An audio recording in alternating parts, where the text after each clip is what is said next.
Okay, we're recording now. The video wasn't on. So what's up, guys? Welcome to Let's Keep Talking. Thank you so much for joining me yet again for another episode. This is episode 51, and we are talking about boundaries. If this is your first time checking out the show, a sincere welcome to you for stopping by. Thanks so much for stopping by, and I hope you enjoy what we talk about today. This show is all about helping you develop emotionally in your life. Emotions are where we operate from, and that's your life is a reflection of your emotional state, and the way that we treat others is in accordance with the skills that we have developed emotionally throughout our lives. And this is something that we don't want to neglect. We don't want to neglect our physical health, our financial health, our mental health, and our emotional health is so important. So if this is your first time checking out the show, I'm really glad you're here. And today we're talking about boundaries. And so I hope you enjoyed today's conversation. If this isn't your first time checking out the show, and if you've been rocking me for a while, welcome back. Hope you're doing well, man. Thanks again for checking out thanks again for dropping in the show. Thanks for rocking with me here. Last week we talked about boundaries, and we're going to continue that conversation today. Boundaries are the most important thing in relationships with other people. When I think about how to engage with others, how to interact with other people in the best way, it rests on the function, the understanding, and the respect and honor of personal boundaries. Respect for other people and respect for yourself really is found in the boundaries that you keep for yourself and for others. And this episode is going to piggyback on last week's. So if you haven't listened to last week's episode, last week we talked about the 6 basic boundaries. We talked about what are boundaries. If you're brand new to peering into your emotional health, your emotional well-being, if you're brand new and trying to better yourself for those around you, and you've heard this word boundaries and you wonder, what's boundaries all about? What are these?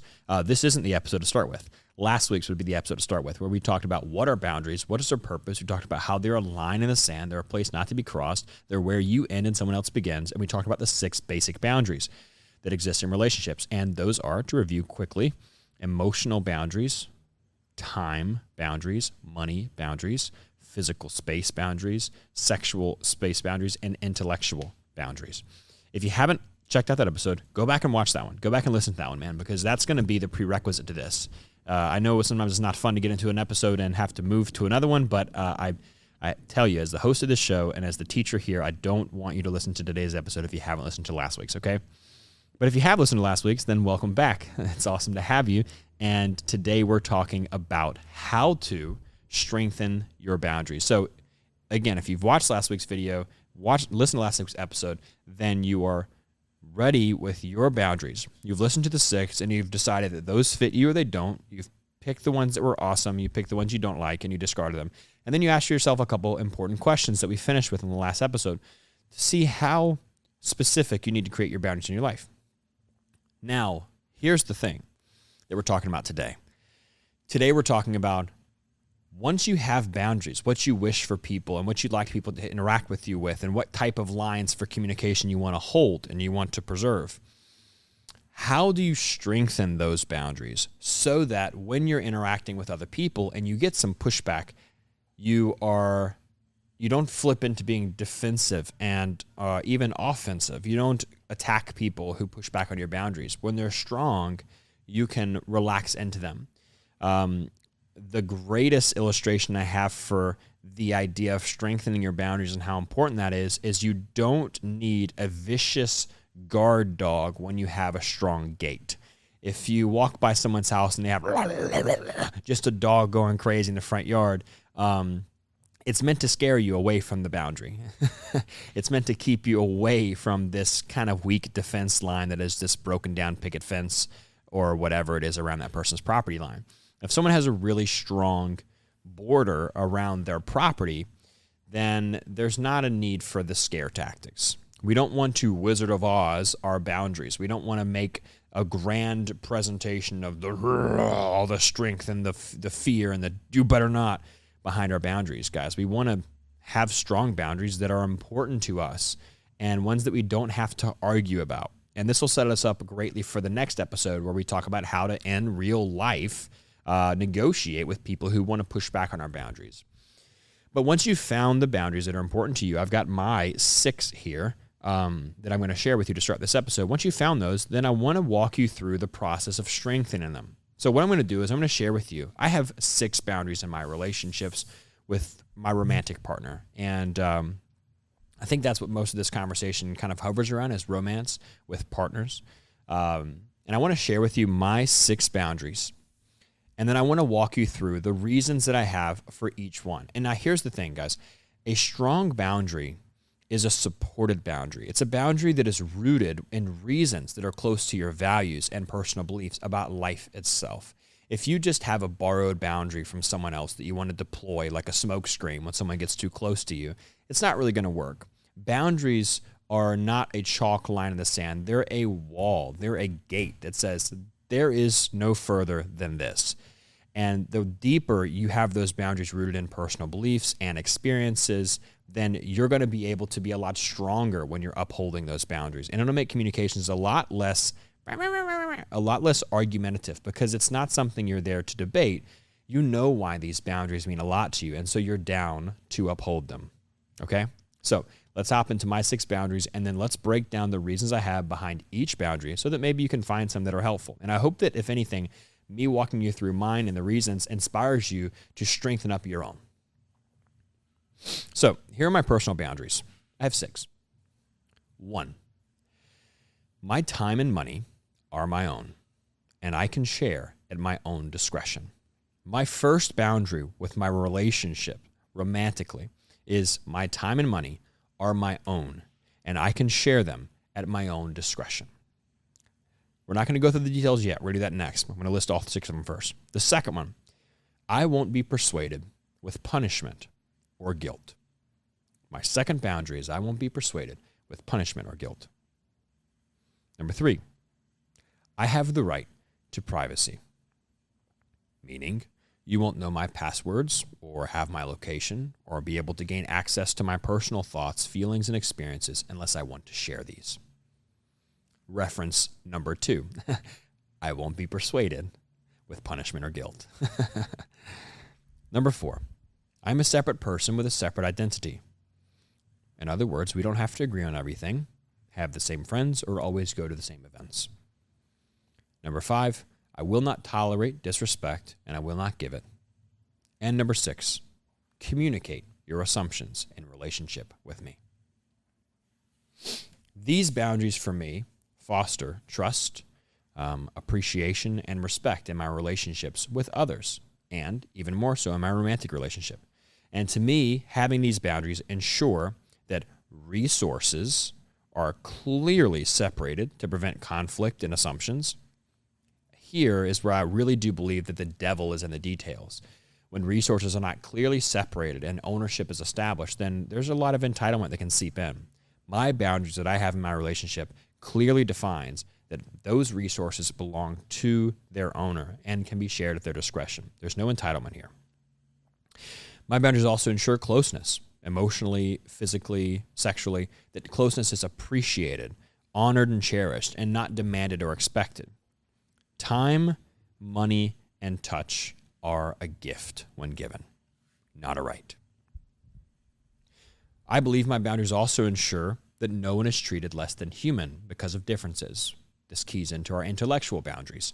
The differences we have are differences and preferences of where we want to go, what we want to do, events we want to attend, people we want to hang out with.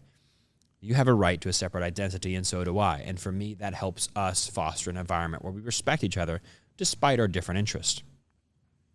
And lastly, I believe my 6 boundaries that I've established in my relationships ensure communication is upheld and an absolutely essential component of a healthy relationship. Communication is an absolutely essential component in a healthy relationship. If you want to have a healthy relationship with someone and you don't know how to communicate your boundaries and communicate where your no lies, welcome to chaos, my friend. Not a good idea. So hopefully you have your boundaries listed out, and once you have them listed, then we're ready to move into supporting them. So let's go through each one of these and strengthen them with reasons. Why don't we?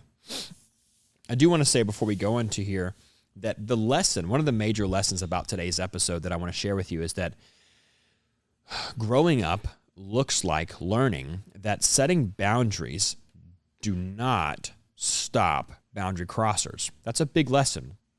One of the major lessons we have to learn as we grow up in relationships with other people is that just setting a boundary with someone doesn't ensure they're not going to try to cross it. And that in order to keep the peace and to keep people out of your space, out of your emotional boundaries, personal boundaries, what have you, you have to be the person to enforce them. My mom often has felt in the past growing up that she would have to be the bad guy if she had to enforce her boundaries. And if she had to enforce the way she doesn't want to be treated, she felt guilty for that. And that's something that I have resonate with too, and I think a lot of people do. Sometimes we feel bad for trying to enforce our boundaries as if we're doing it offensively to other people. But I don't think that's the case. I think that boundaries are something that you put in place because in your quiet mind, in your quiet time with yourself, you have determined that this is how you feel that people should be treated. This is what makes sense to you. And again, this isn't about how you should be treated versus everyone else. It's not I am more important than you, so you should follow my rules. I think this is a good code of conduct for healthy relationships in general. And when someone pushes against that, because they will, when someone pushes against your boundaries, you're not the bad guy for saying, hey, I want to take a moment to reinforce something that is a boundary for me. And to say that and to be strong about that. So today I hope is something that can help you to really learn that your job as someone who wishes to have healthy communication and a healthy emotional well-being is not only to set boundaries, bro, it's to also reinforce them. You have to set them and reinforce them. That is where the lesson really lies. So let's move into these. The first one, my first boundary is my time and money are my own, and I can share at my own discretion. Now I have a couple bullet points here, and I'm going to read them to you. Just these are reasons when I sat down and thought, like, okay, what are my boundaries? I wrote these out, which this is really cool because this is an opportunity for me to really articulate my boundaries. I haven't put them in writing until doing these episodes, which has been really great. So I encourage you to do the same thing too. But after I wrote the boundaries, I just dropped down beneath each one, and this is the exact same exercise I want you to do. Once you write out the boundary, drop down below and say, okay, why? Why? When you have a boundary, you must ask yourself, why? You got to ask yourself why. Because if not, it's just a flippant, like, stake sign in the yard that just says, like, hey, please don't cross. But if there are reasons that you've investigated inside where you go, this is why I believe what I believe. Oh, yeah, and I've had experiences that back this up. And, oh, yeah, also my personal beliefs on religion back this up. And, oh, yeah, also people that I really respect, they've given me advice that adheres to this. Or also this is what happened that makes me believe this. Or this is what I believe about human tendency.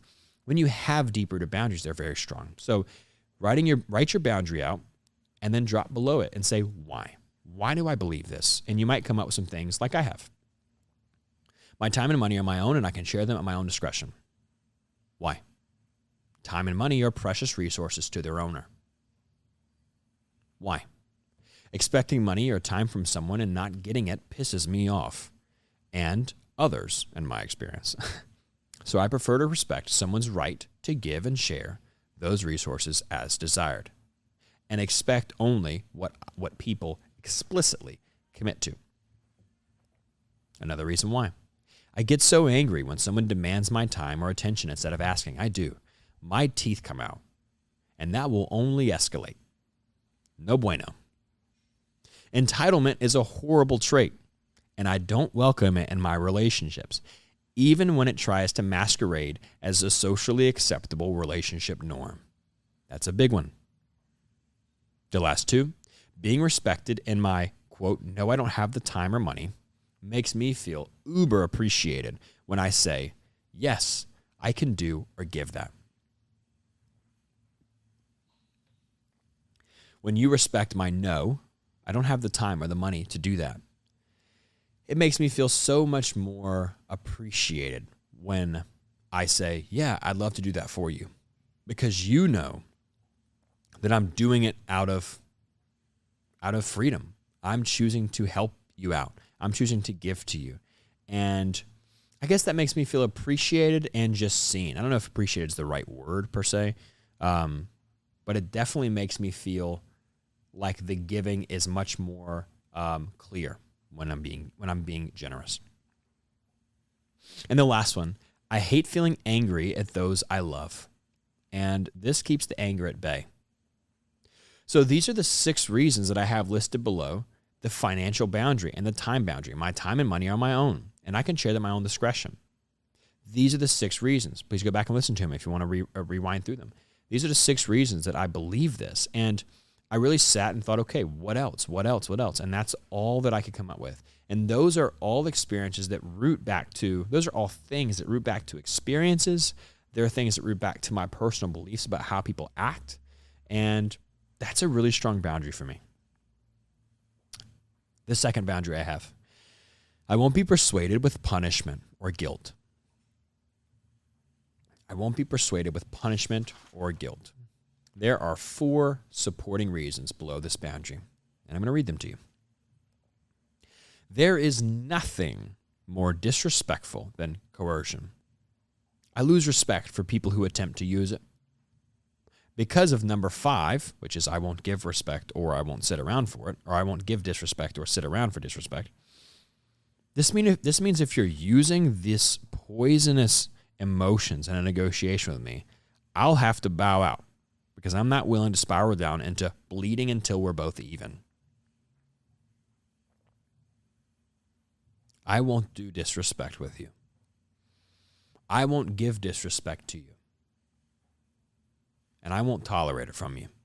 I had an argument recently with a family member where there was some disagreements around finances, and I felt the conversation move from disagreement to disrespect. And politely, I said, all right, and walked away. Because I'm not going to do disrespect. I'm not going to attack you because you attacked me and bleed until we're both even. You don't want to do that, guys. You don't want to do that. Second reason, guilting someone into something, to me, is a notification that you may be guilted into doing the things you do. And I don't want you to be. And I'm not going to set the example for you to say that's okay. I won't be persuaded by guilt or punishment because I don't want you to be persuaded by guilt or punishment. And I don't want to set that example. I don't want anything you do to feel as if I don't want anything you do to be done out of guilt for me. And so I'm not going to do that. In my mind, punishment and guilt are ways of trying to make someone feel banished or shameful as leverage to impact their behavior. I don't believe anyone should banish anyone or shame anyone as a means of persuasion. That's a personal belief. That's like a religious belief.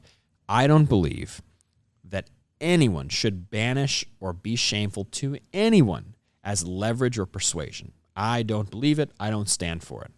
Not happening. No way, Jose. Lastly, I really don't believe people have control over others.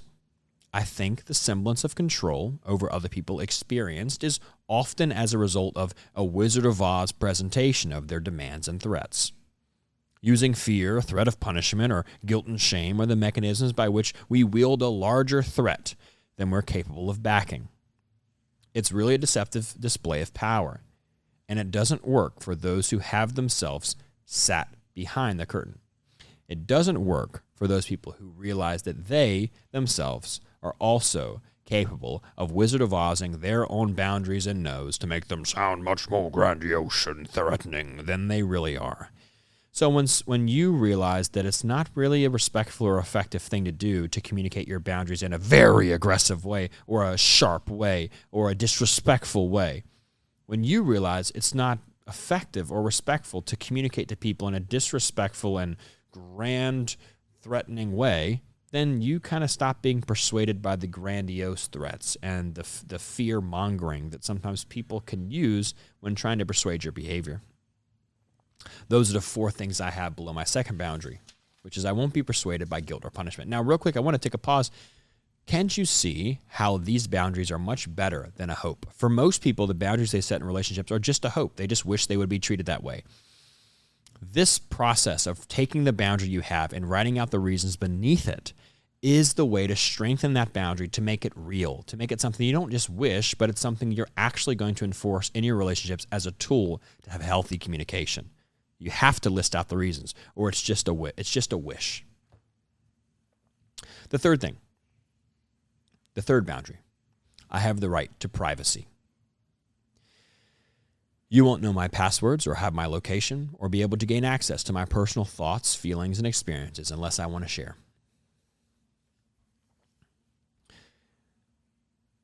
I will admit this boundary is a little bit of a response from some trauma, a little bit of response from some, I don't know if I would say trauma, but mistreatment. Growing up, I was not allowed to have a sense of autonomy and privacy. I wasn't allowed to have a sense of separate identity and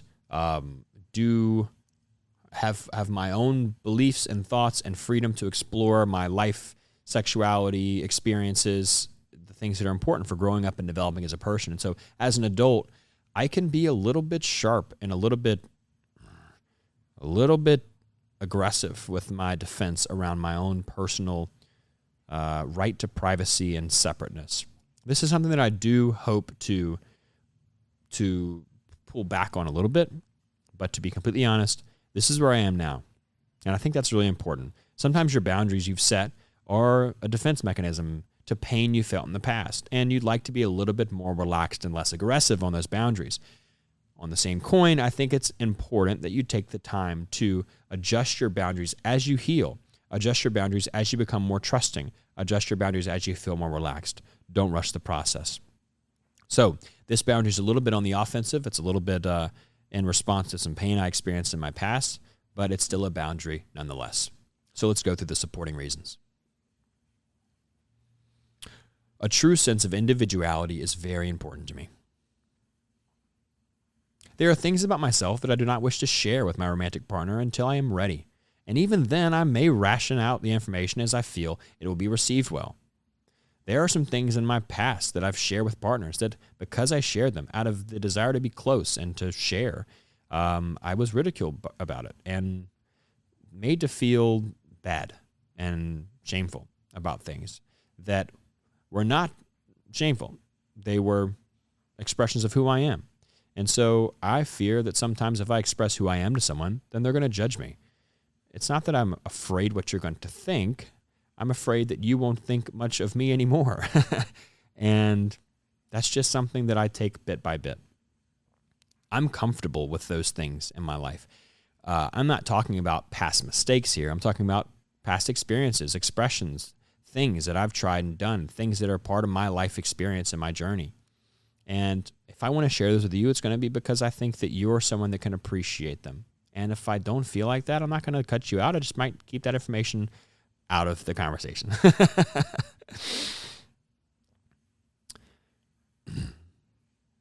Someone's phone, in regard to the passwords, someone's phone, I believe, is like an extension of themselves. Their brain, their thoughts, etc. A relationship with someone isn't about knowing everything about that person. A smartphone's contents contain pretty much everything there is to know about someone. Text between friends, internet browsing history, private notes, personal photos, confidential financial records. Your phone, my phone, is not for you to go through. My phone is not open for my partner to go through. I do not have that boundary in place for the intention of hiding behaviors, but because I don't think that the relationship that we have merits 100% access to my most private behaviors, my most private thoughts, my most private memories, all of my personal information. If you get into my phone, you have access to tons of stuff.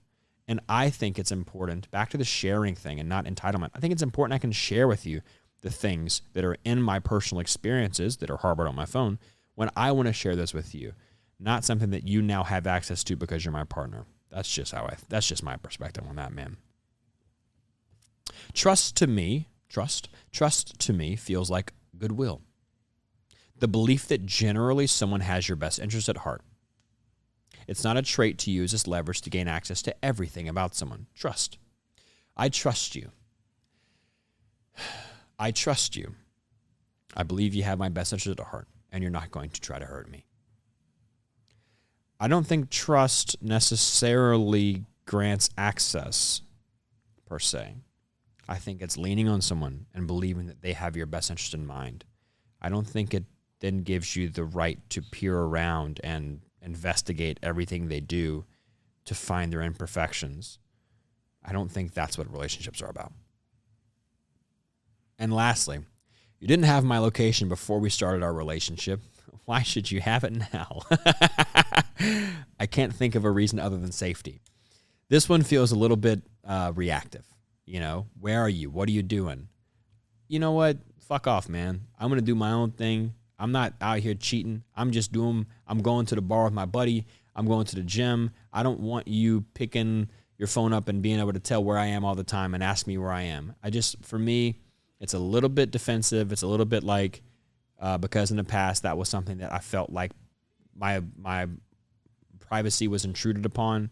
That's something I've kind of redeemed that I want to keep private. But I have to admit that is something, sharing my location with my partner is something that I've recently began to start being interested in doing, just because my partner means so much to me, and I don't want to ever be afraid of where she is and if she's safe.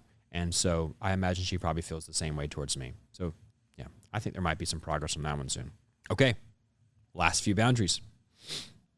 I am a separate person with a separate identity. This one is really cool to me.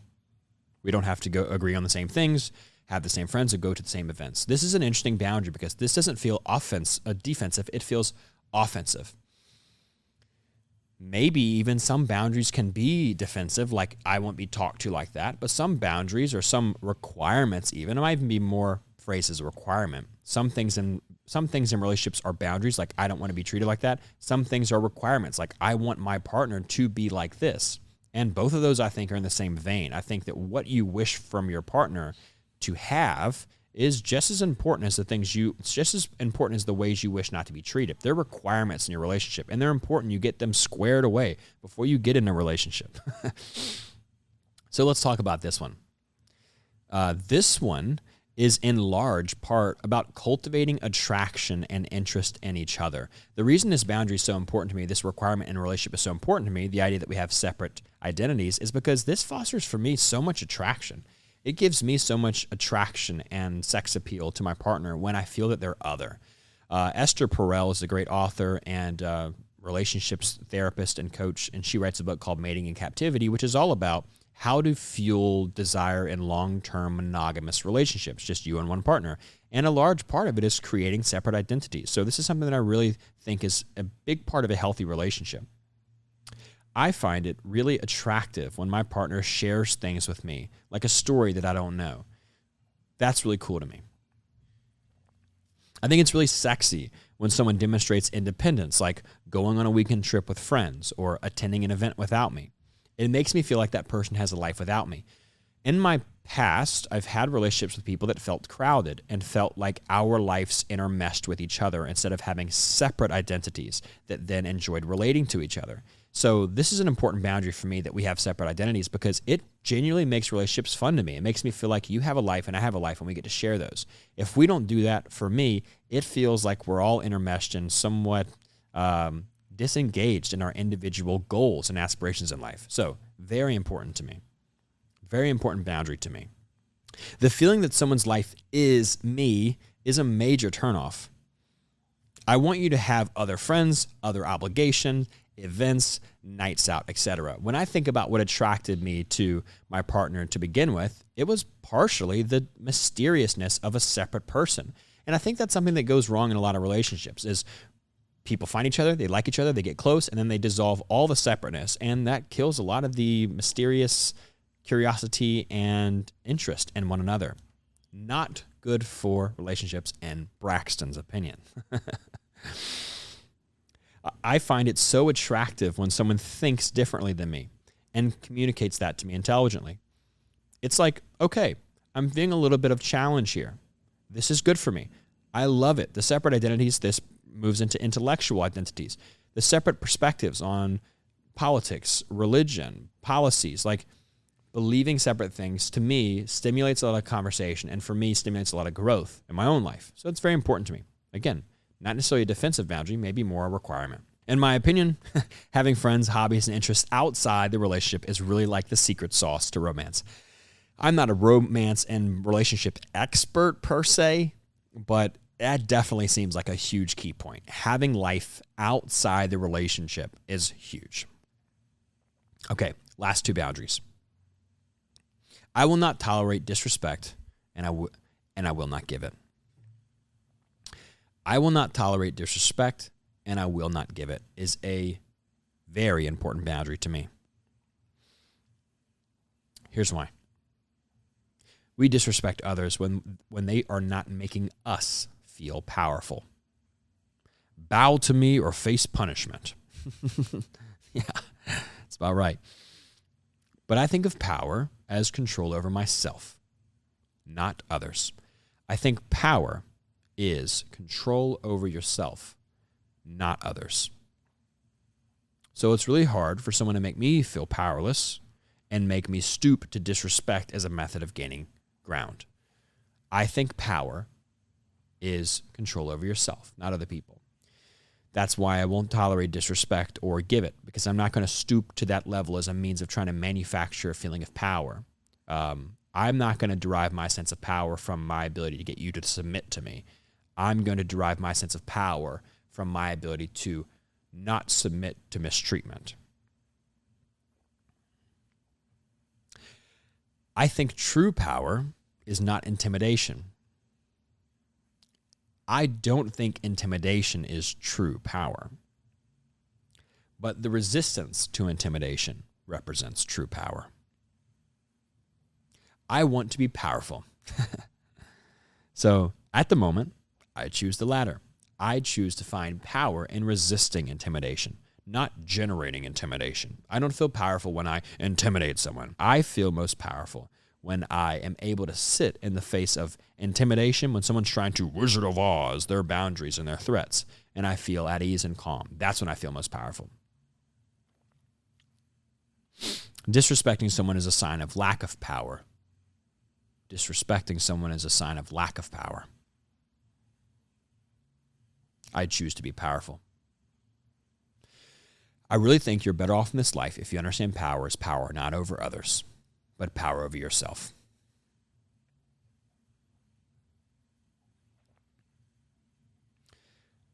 Bowing to disrespect is weakness. Bowing to disrespect is weakness. And I am not weak. Nor will I try to force others into weakness. One of the reasons a personal boundary of mine in relationships is I will not tolerate disrespect, nor will I give it. Is because bowing to disrespect is weakness. And I'm not weak, and I don't wish to force others into weakness. And lastly, I don't wish for a weak companion, but a powerful one. I think it's a weak person who tries to intimidate and disrespect someone else to persuade them. And in my romantic relationship and in my close relationships, I don't wish for a weak companion, partner, or friends. I want strong friends. I don't want friends who try to disrespect me as a means of persuading me. I want strong friends who can hear my points and push back against me with respect. Because that'll make me better. That'll make you better too. That is healthy communication. If you have people in your life that can push against you with respect and disagree and demonstrate their power through poise and control through difficult topics, you have powerful friends. If your friends intimidate and grow larger and louder with the more difficult topics, you don't have a powerful friend. You have a friend who uses intimidation to masquerade as power. And my last boundary. We'll wrap this thing up, man. I think we might be doing good on time, huh? All right. My last requirement in my relationships with others is communicate your assumptions. If you have assumptions, communicate them to me, please. A couple reasons why I think that is so important is we all say and hear things that are a little ambiguous. Kids assume and grown-ups clarify. Kids assume, grown-ups clarify. If you think you heard me say something and it has some weight to it, if it's about where we're going to be or what we're going to do and what the plans look like, or, expectations are embedded in your mind as a result of what I said, please clarify with me what you think you heard me say. And in the same regard, if I'm going to expect you to follow through with something you said to me, I am, and again, this is boundaries. This goes both ways. This is not like you better clarify with me if you want me to do something I said I was going to fucking do. No, I'm saying if I think you said something that I'm now putting trust in and weight, I'm going to clarify with you, hey, that you did say that we're going to do this, right? You did say that what you meant by that was that we are going to do those 4 days, or what you meant by that was that you aren't going to do that on Thursday, right? I'm going to clarify with you. You will have disagreements in your relationship. Here's another reason. You will have disagreements in your relationship. Using an assumption as a leg to stand on during a disagreement is a rookie mistake. In a disagreement, don't use an assumption as a leg to stand on. That's a rookie mistake. Clarify with someone. And then during an argument, a disagreement, you can take that thing that they said that you clarified and use it to represent why you disagree with what's going on. Much better communication there, my friend. Much better. I wrote this down. If you're going to be angered or hurt, if it doesn't happen and you think it's going to happen, ensure it's going to happen how you expect it to happen with those involved before it's supposed to happen. And that is communication. I'll say that again. Communication is this. If you're going to be angered or hurt if it doesn't happen, and you think it's going to happen, ensure it's going to happen how you expect it to happen with those involved before it happens. That's communication. Communicate to someone what you expect, when, where, who, what, how. Communicate those. So when it is and who it's there and how it goes down, you know what's going to happen. And if it doesn't go down how it's supposed to, you can hold those responsible to blame. The best example of a defensive tone is how most people say, no, I didn't. I never said that. I never told you that, etc. The best example of a defensive tone in my mind is how someone says, no, I didn't. I didn't say that. I never told you that. It's also the quickest slide down into argument hell. That is the fastest way to slide down into argument hell, my friend. The fastest. Because these phrases pin you against the reliability or honesty of the other person. When you have that type of conversation with someone saying, I didn't say that. I never told you that. Now we're way off. Now we're in the land of you're not trustworthy. You're unreliable. You're dishonest. You're a liar. And that is not at all what we want to be. When in the heat of the moment, when in the heat of a disagreement, is usually that kind of ridicule, that distrust, that lying. I never told you that. That's like the equivalent of bashing someone's reputation, and that gets someone super, super defensive. It won't end well. Tempers will fly, and it all could have been avoided with proper communication. Defensive tone sounds like, I didn't say that. What? No, you didn't tell me that. And all of that type of comment brings out of someone you're fucking telling me I'm a liar? You're telling me, what are you saying?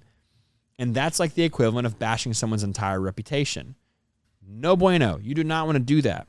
So instead, if it's something that you could have an argument about, if it's something you could have an argument about later, clarify it in the moment so that there's no assumptions. This is healthy communication. If you think something's supposed to happen, clarify with someone that it's supposed to happen, when it's going to happen, with whoever's involved with it, so that later on there's not an argument about it. Communicate your assumptions. That's my last boundary. And just as I have stated already, I get so angry when someone demands my time or attention instead of asking. My teeth come out, and that will only escalate it. No good. And also, as I've said already, entitlement is a horrible trait, and I do not welcome it in my relationships, even when it tries to masquerade as a socially acceptable relationship norm.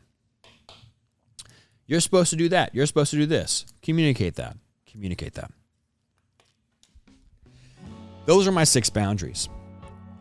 Those are my 6 boundaries and how I support them, what roots them into strength. And if you have boundaries, and I hope you do, I strongly encourage you to take the time to go through each one and support them with individual reasons of why it's important to you, so that when you enter into your next relationship with someone, it can go smoothly. Boundaries are a clear, strongly supported line in the sand. Last time we talked, we just said boundaries are a clear line in the sand. Now, boundaries are a clear, strongly supported line in the sand that says, here's what I tolerate, and here's what I won't tolerate. This is tough.